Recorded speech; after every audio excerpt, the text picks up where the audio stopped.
हमारी वेबसाइट के अंदर ना जब हम एक वेबसाइट डेवलप करते हैं ना, उसके अंदर हमारी दो चीज़ें होती है। एक होती है डोमेन नेम, ठीक है, फॉर एग्जांपल abc.com, ये होगी डोमेन नेम। होस्टिंग क्या होती है? स्पेस होती है। स्पेस होती है जस्ट लाइक फोल्डर्स होते हैं, ठीक है, जहाँ पे आपने वेबसाइट को अपलोड करना है। ये भी हो सकता है कि हमने, अगर आप एक डोमेन लेना चाहते हो ना xyz.com, आप एक कंपनी के पास जाओ, उससे मैंने डोमेन लेनी है, वो आपसे 1000-1200 रुपये लेगा और आपको डोमेन दे देगा 1 साल के लिए। आप कहते हो मैं 2 साल के लिए लेनी है, तो आप उसको 1200 या 2400 रुपये दे दोगे आप उसको, ठीक है, या 5 साल के एडवांस पे कर दो उसको। मिनिमम 1100 या 1200 रुपये होते हैं डोमेन के, जो आप उसको पे करते हो। तो डोमेन आपने ले ली, ऑनरशिप आपके पास आ गई। अब हर साल आप उसको रिन्यू करवाओगे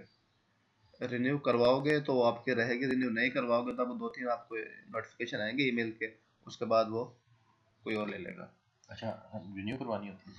रिन्यू करवाने होती है हर साल, ठीक है।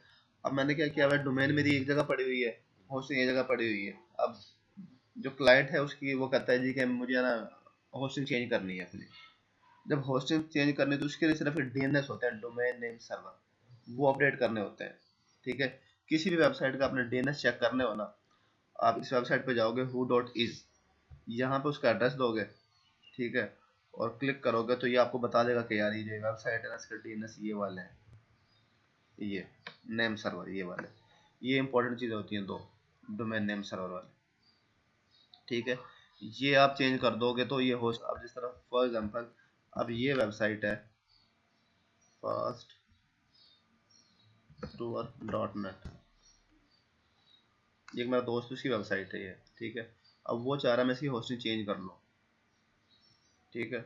अब उसने क्या किया है कि एक कंपनी से होस्टिंग ली है, ठीक है, उस होस्टिंग को उसने मुझे बता दिया डीएनएस यार ये वाले हैं, ठीक है, उसके डीएनएस ये वाले हैं,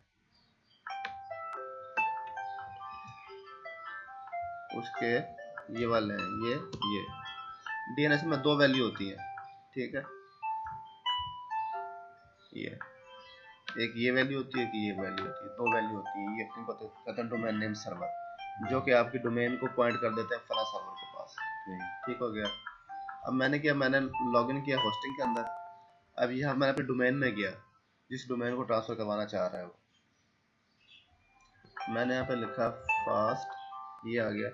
उसके बाद मैं इसकी सेटिंग्स में गया और सेटिंग में जाके मैनेज नेम सर्वर किया, मैनेज नेम सर्वर, ठीक है। अब यहाँ पे आती हो फिर कस्टम नेम सर्वर। पहले ये पॉइंट हुआ है NS1 किसके साथ, आरविस की होस्टिंग के साथ। अब मैंने इसको चेंज कर दिया किसके साथ, स्काई होस्ट कंपनी है एक होस्टिंग की, उसके साथ मैंने चेंज कर दिया और यहाँ से मैंने चेंज नेम सर्वर कर दिया। अब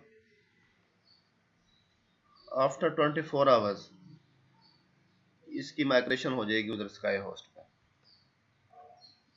ठीक है। अब तो बता भी रहे हैं कि यार आपकी होस्टिंग चेंज में 24 आवर्स लगेंगे, एक चीज़ होगी। अच्छा, अब मुझे क्या करना पड़ेगा कि अब वेबसाइट ही चल रही है ना, अब कुछ कुछ देर बाद ना इस पे ये ख़त्म हो जाएगी, यहाँ से इसकी पॉइंटिंग होगी दूसरे सर्वर के साथ। अब दूसरे सर्वर पे, जिसको हम होस्टिंग कहते हैं, वहाँ पे हमने क्या करना होता है कि यहाँ पे अब स्काई होस्ट पे लॉगिन करेंगे, लॉगिन करने के बाद उधर क्रिएट डोमेन करेंगे।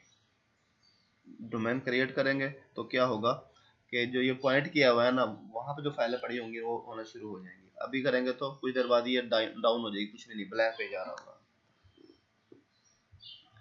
अब ठीक है, आपने बनाई थी? हैं? पासवर्ड आपने बनाई थी? अच्छा, मैंने क्या किया, मैंने कंट्रोल पैनल से स्काई होस्ट का ब्राउज़र में टाइप किया, एंटर किया, यूज़र नेम पासवर्ड मांगेगा, मैंने एंटर कर दिया तो ये डैशबोर्ड पे आ गया। अब डैशबोर्ड पे आ गया तो यहाँ पे अब ऑप्शन होगी डोमेन्स की, डोमेन्स की add on domain, sub domain, domain zone, blocker,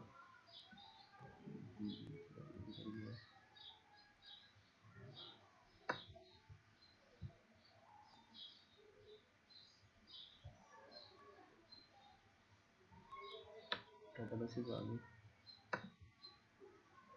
ये ऑप्शन आ गई डोमेन्स की, ठीक है। मैंने यहाँ पर क्लिक किया,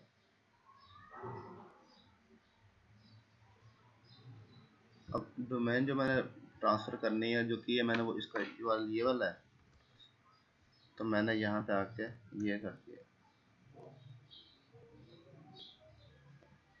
ये किया, यहाँ से मैंने ये हटा दिया, ठीक है। और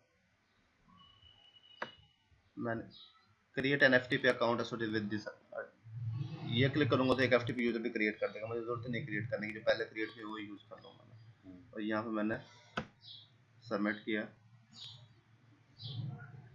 your add on limit of your add on has been raised, the add on domain password was not added, ठीक है। अब यहाँ पे ना रिस्ट्रिक्शन है कोई कि नई डोमेन यहाँ से ऐड नहीं करने देगा। अब मैं होस्टिंग को कहूँगा भाई इसके अंदर ना ऑप्शन ऐड करो कि मैं इसके अंदर और डोमेन ऐड कर सकूँ, उनको ईमेल करूँगा, तो वो उसके अंदर मैंने ऐड ऑन 0 है ना, तो वो उसको 2 3 4 5 कर देंगे, ठीक हो गया। इस तरह एक ये डोमेन है ना और होस्टिंग माइग्रेट हो जाती है दूसरी जगह।